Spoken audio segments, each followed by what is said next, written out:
Assalamualaikum warahmatullahi wabarakatuh. Perkenalkan, nama saya Hoirul Imam dari Prodi Ekonomi Islam semester 3.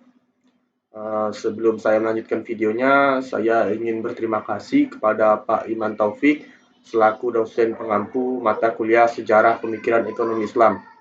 Jadi di video kali ini nih adalah video penugasan untuk nilai ujian tengah semester.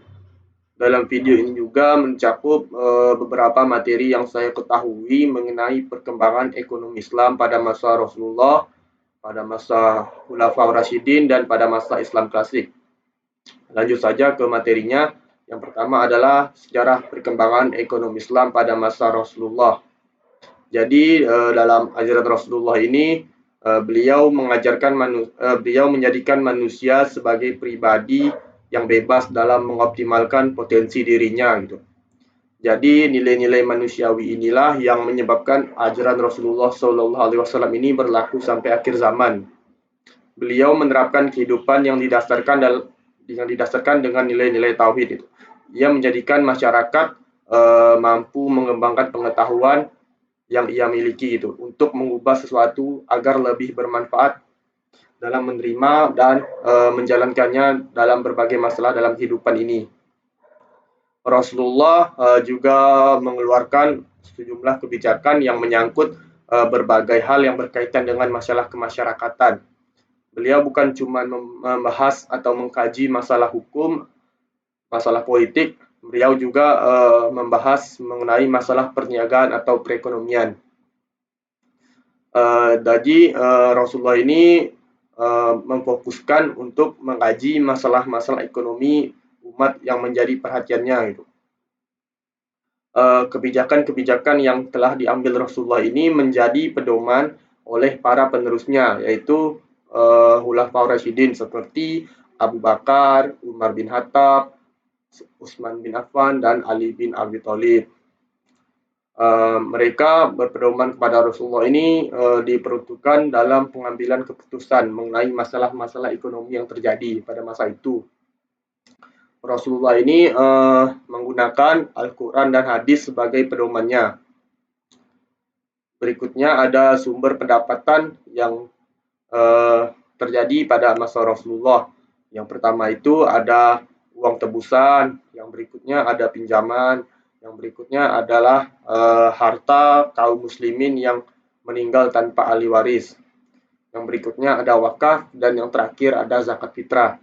Zakat fitrah ini adalah zakat yang disalurkan pada bulan Ramadan dan didistribusikan sebelum sholat Id. Terus berikutnya tuh ada pada masa Khalifah atau Khulafaur Rasyidin.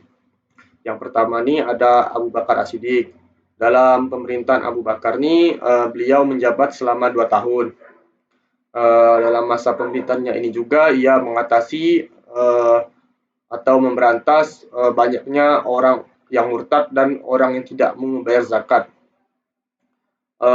Terus Abu Bakar ini memenuhi kebutuhan melalui masyarakat, melalui mendistribusikan harta yang tersimpan di Baitul Mal gitu.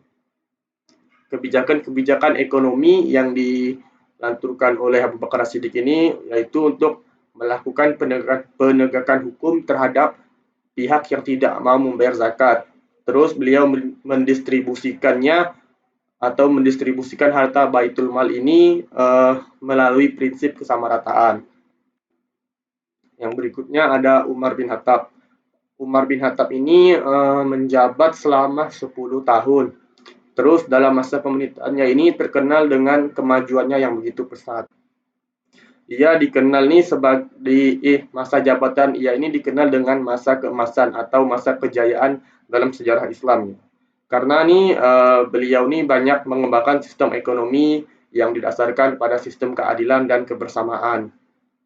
Hal inilah yang menyebabkan ekonomi Islam berjaya pada masanya.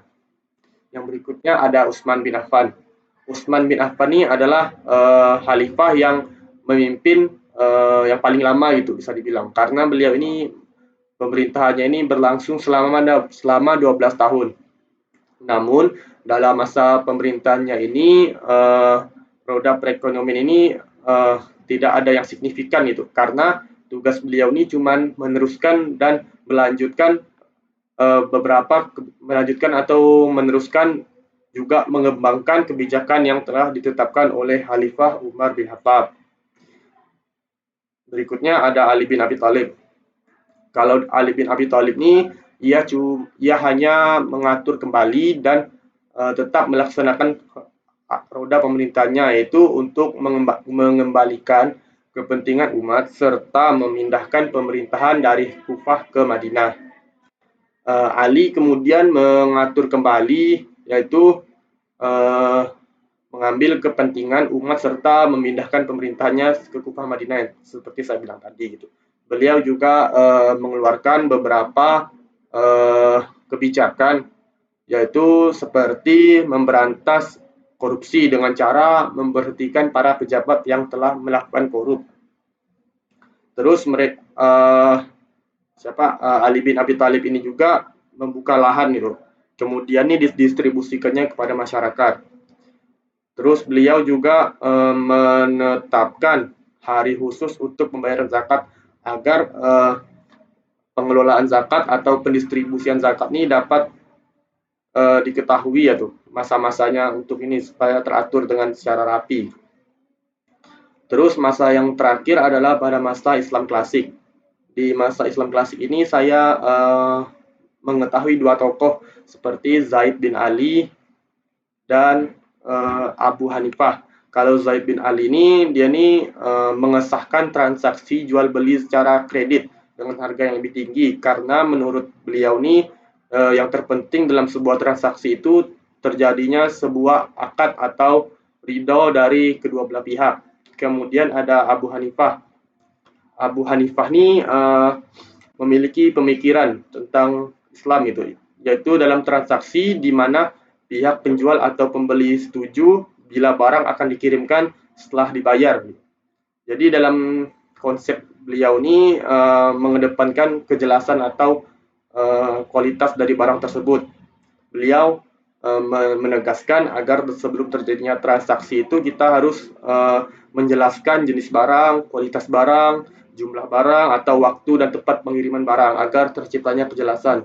Jadi tidak menimbulkan tanda tanya saat melakukan transaksi.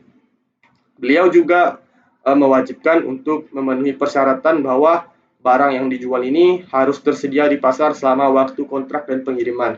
Nah, mungkin cuman itu yang dapat saya paparkan untuk penugasan kali ini. Semoga diberi nilai terbaik. Sebelum saya tutup, saya ingin meminta maaf jika telah terjadi salah kata atau perbuatan saya, karena yang benar datangnya dari Allah, yang salah datangnya dari diri saya sendiri. Sekian dari saya. Assalamualaikum warahmatullahi wabarakatuh.